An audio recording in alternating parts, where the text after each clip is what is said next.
Ikaduhang pagbasa karon naghisgot og importante kaayo nga kamatuoran nga usahay dili kay nato mahinumduman. Matod pa diri, mahimo nga makasulti ako sa nagkalain-laing pinulungan sa mga tao ug bisan sa mga anghel, apan kun wala ako'y gugma, samara ako sa masaba nga agong o sa piyang-piyang nga nagtagingting. Bisag may hiyas ako sa pagwali nga dinasig ug makabaton sa tanang kahibalo ug makasabot sa tanang tinago. Bisag may pagtuo ako nga makapabalhin sa mga bukid, apan kun wala ako'y gugma, wala ako'y kapuslanan. Usban pag inutuglain, bisag ipanghatag ko pa ang tanan nga ania kanako ug ipasunog ang akong lawas, apan kun wala ako'y gugma, wala kini kapuslanan. Grabiha aning pagkasultihan, no? Kanindot anang tao nga manggihatagon, pero wa lang daig gyapon nay kapuslanan. Doon na di ay panahon nga wa gid nay kapuslanan. Kanindot anang tao may kaing muwali, may kaing mo pasabot, sama na nila ning mga Catholic faith defender, kanang mga pastor nga magsigig hagad og debate nga gimemorize na gid ang tibuok Biblia, gibasa na ang tanang sinuwat nga doktrina, mahinumdom sila bisag unsa pa ka kuuton sa bersikulo. Kanindot ana, pero para des Ginoo moabot yun na gyud siya nga wa gyud kapuslanan. Nya kanusa mahimong way kapuslanan ang tanan natong gibuhat nga maayo og nindot kun way gugma. Kana ang gugma gi maghatag og kapuslanan. Gi ko na be, lingi ako no na imong tupad. Nindot man gining manimbata. Kani bang mosimba ta ba? Kanindot ani. Pero lingi ako no imong tupad. Yeah. Lingi ako. Nya pangutan-a siya ing na nahigugma kanako. Kay daghan ra ba kay nanimbang way tagdanay. Daghan Kana bang murabag ang ilaran kaugalingon ilang gidaan nga simbahan, way labot ng uban. Way labot. Hala mo dia simba mo inyo. Ilain ning ako. Ngunit kuyaw kayo. Nya pero tinato kahilimbahon. Ako sad, sige sang dupa-dupa. Ana. Kay kunuhay, magpari yun. Pero way gugma. Sa unang pagbasa, bisgutan diri, niingon si, ang Ginoo ba, niingon nga to ni Propeta Jeremias, ang tanang mga pari, mga hari, o mga leader din sa imong nasod, makigkontra nimo. Makigkontra ba? Pero ningon diri aylag kabalaka, ayaw kahadlok nila. Sa may relasyon anas gugma, ang taong tinuod nga nahigugma, di mahadlok. Wa gyud kahadlok basta ang tao nahigugmas tinud-anay. Kamo, naapa mo rin kahadlok? Ha? Hadlok mo gay mo mutubag? Di ka na ba? Pakita ko na ba nga di mo mahadlok? Naapa mo'y kahadlok o wa na? Kamong mga asawa, di mo mahadlok na mga bit inyong bana. Kamong mga bana, di mo mahadlok na kabiton ang inyong asawa. Da, hilom lagi mo. Daghan ang mahadlok ana, kana pa lang na aha, simple pa kay na, kabit-kabit ra gyud na. Hadlok na kayo. Unsa na kag moingon ta? Kamo mga asawa, di mo mahadlok nga mamatay na inyong bana. Daghang kay moingon, o di jud ko mahadlok pa der bisag ugma dayon. Labaw na gyud atong ingon, kamo mga bana, di mo mahadlok nga mamatay na inyong asawa. Sa basta di lang nagdugay pa der, di lang ta kagasto, okay gyud kay na. Daghan diyang ipuli aning animal dako, luod na yun na. Kana, ganahan ta na. Pero di ta ganahan mahigugma. Nakaron gi-explain dayon ni San Pablo ang paghigugma. Og mao ni ang importante. Ningon siya dire, unsa din ning gugma? Ang gugma mapailubon og maluluyon. Mo nay usa unang iyang gisulti. Daghan mang mga tao diyang manggihatagon pero dili mapailubon. Daghan mang mga tao nga may muwali, may kayong mo explain anang Bible. Usahay maapil gani ni rong nagwali. Pero dili mapailubon, dili pagyud maluluyon. Daghang mga tao diha nga sigig simba pero di maluoy siyang silingan nga hapit gani wa nay agianan kay iyang gikural pero sige siyang simba. Kamo naluoy mo ros yung silingan nga wa nay mga atop. Naluoy mo wa. Ug naluoy mo palitig atop. Palitig ba para makaatop. Siya ron mo ingon mo, kanya-kanya tayo ako sa unasan ang lisod sa mikayo. Ning kamot lang gud kana sa mga tawhana, mga tapulan sa gugay na gud.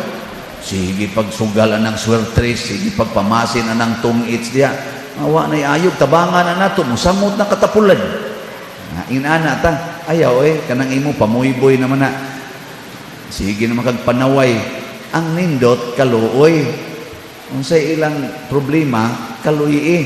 Ayaw na lang pagunahon o matapulan ba na sila o maunsa. Basta naglisod, tagay dayon siya.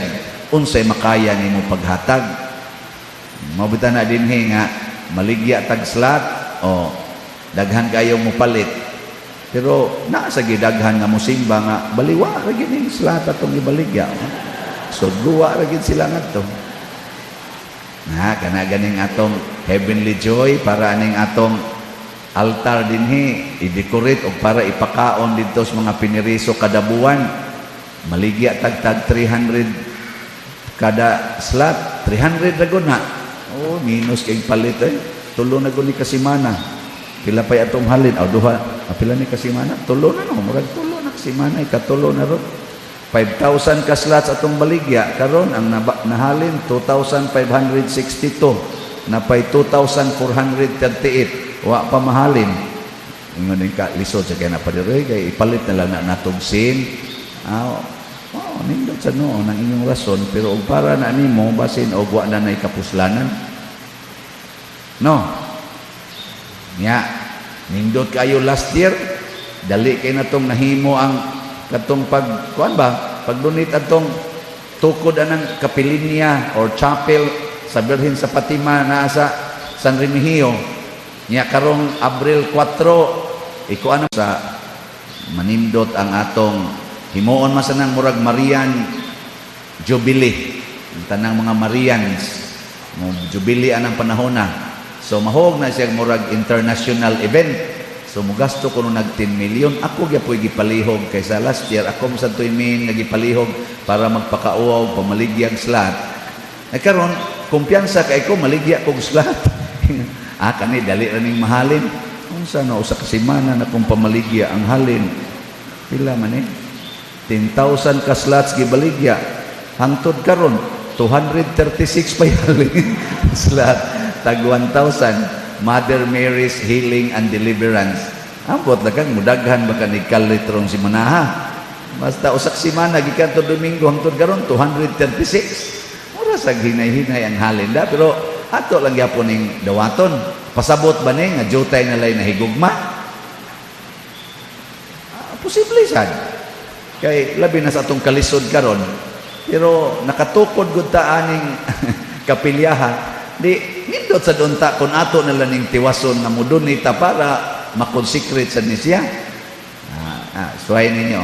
Gusto mong mutan-aw sa atong natukod? Kamo naka-appeal man gyud palit adto last year no. Kapalit mo ato katubang Mother Mary's Healing and Deliverance. Ato ko nung tanawon na awa man tay TV di.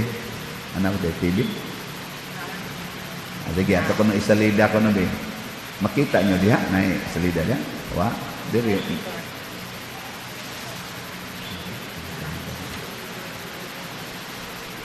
Sige ko no ato ko nung diri daw sa TV di. Ana man di Sige. Wa man to mo under dito.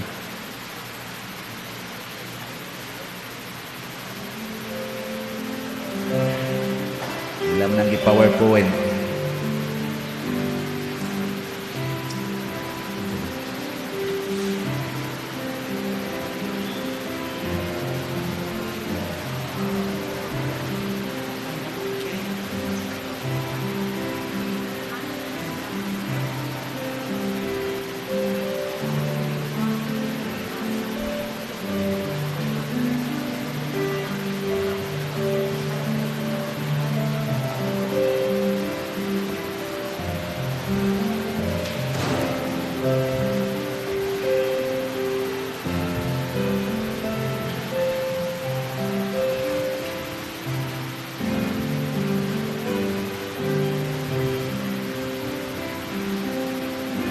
Mauna ang misa dito pagka January 13, alas 5 buntag.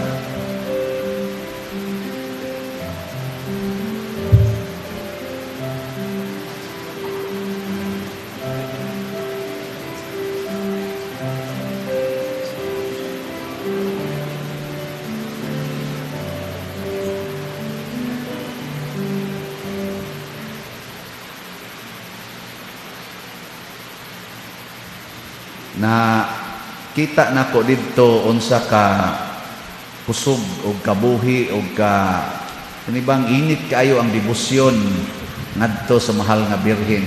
Ngano man kay ang mahal nga birhen grabe kay niyang paghigugma nato. Super gyud. Iyagong anak, iyagong gitugutan nga mamatay para nato. Una kami dito hasta kami mga pares, lamon Senyor Ruben, sila Father kanaganing Lindon. Mag-istorya mi ba makaingon mi grabihan no alas 5 gunas buntag nga misa nya mga tao mo average og tag 2,500 ngadto 3,000 ka tawo inato ba baga kay ngadto nya mo na ato na siyang idayon paghimo kay nahuman-human naman gyud kadto gamay na lang kay tugkuwang ang atong karon murag nahuman naman gitingali dito kay January 31 man ang target na makompleto gyud ang mismo kapilinya. Ang trabaho na lang nagastuan nato aning 10 million gawas sa ubang mga pagkaon ug uban pa napay mga structures ginagmay CR kanang mga holding areas ug uban pang pag simento atong grounds nga agianas prosesyon ug ang pagpalapad pa ngadto sa lapad nga ground para mga tao ma-distribute ba nga dili magsikit ato murtog sikit tan-awon kay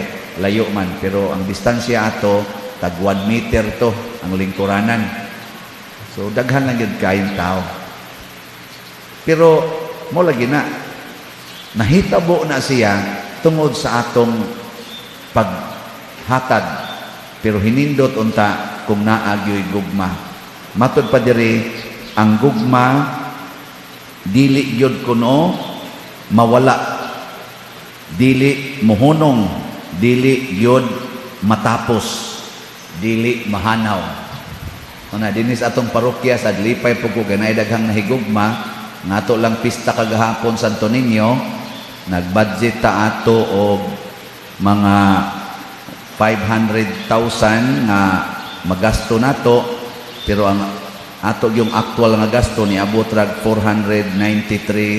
386.75 tanan na gitong gigamit na to apil na ning mga decoration banderita so kadto mga honoraryong pagkaon nya na ay mga donations nga atong nadawat kadtong hagkan ning abot ang equivalent of 605,576 so nasobra-sobraan gid in taon tag mga 112,189.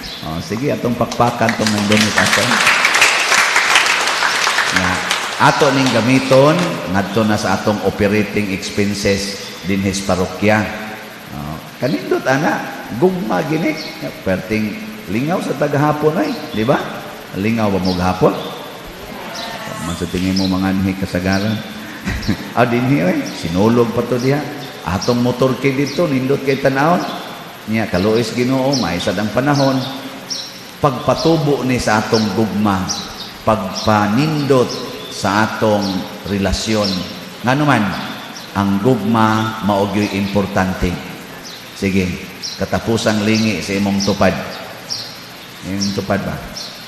Ing na siya, I love you very much. Sige. Kaya panagsa na lang kita musulti anas tong silingan. Ayaw nang laway-laway nga I love you. Ang ipasabot ani ba, nga buhaton nako ang pagka mapailubon, pagka maluluyon, pagka manggihatagon, pagka mapasayloon, nganha nimo. Ana, mo na inindot. Manindog na ta.